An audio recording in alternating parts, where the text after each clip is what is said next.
साहब जान चुके हैं। अभी आपको खबर देंगे, इस्लामाबाद में वफाकी और सूबाई वज़राए कानून का इंतखाब से मुताल्लिक़ इजलास। मुल्क भर में इंतखाबात एक ही दिन कराए जाएँ। वज़राए कानून ने एलामिया जारी किया है। इलेक्शन तारीख का ऐलान और इनेकाद सिर्फ इलेक्शन कमीशन का इख्तियार है। आइन की किसी एक शिक को अलग से नहीं पढ़ा जा सकता।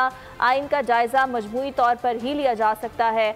वज़राए कानून की जानिब से ये कहा गया है और एलामिये में ये भी कहा गया है कि तमाम रियासती इदारे इलेक्शन कमीशन के इख्तियार का एहतराम करें। आपको आगाह कर रहे हैं, इलेक्शन की तारीख के हवाले से इस्लामाबाद में वफाकी और सूबाई वज़राए कानून का इंतखाबात से मुताल्लिक़ इजलास हुआ है।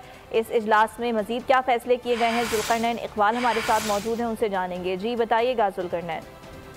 देखिए, आम इंतखाबात के हवाले से काफ़ी अहम इजलास था। सदर मुमलिकत की भी वज़ीर कानून से पहले मुलाकातें होती थी, जिनमें इंतखाबात की तारीख के हवाले से किसका इख्तियार है ये डिस्कस होता रहा। अब चारों जो सूबाई वज़राए कानून है उनकी वफाकी वज़ीर कानून के ज़रिए सदारत एक इजलास हुआ है।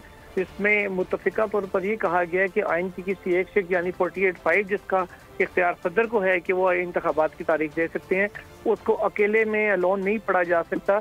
तो आइन की तमाम शिकों को मिलाकर ही एक दफ़ा पढ़ा जा सकता है। उन्होंने कहा कि इलामिया के मुताबिक कि आइन की तमाम शिकों की मंशा ये है कि इंतखाबात का इनेकाद करवाना और उसकी तारीख का ऐलान करना इलेक्शन कमीशन ऑफ पाकिस्तान का इख्तियार है और तमाम रियासती इदारों को इलेक्शन कमीशन के इस इख्तियार का न सिर्फ एहतराम करना चाहिए बल्कि साफ और शफाफ इंतखाबात यकीनी बनाने के इलेक्शन कमीशन के साथ हर मुमकिन ताउन भी करना चाहिए।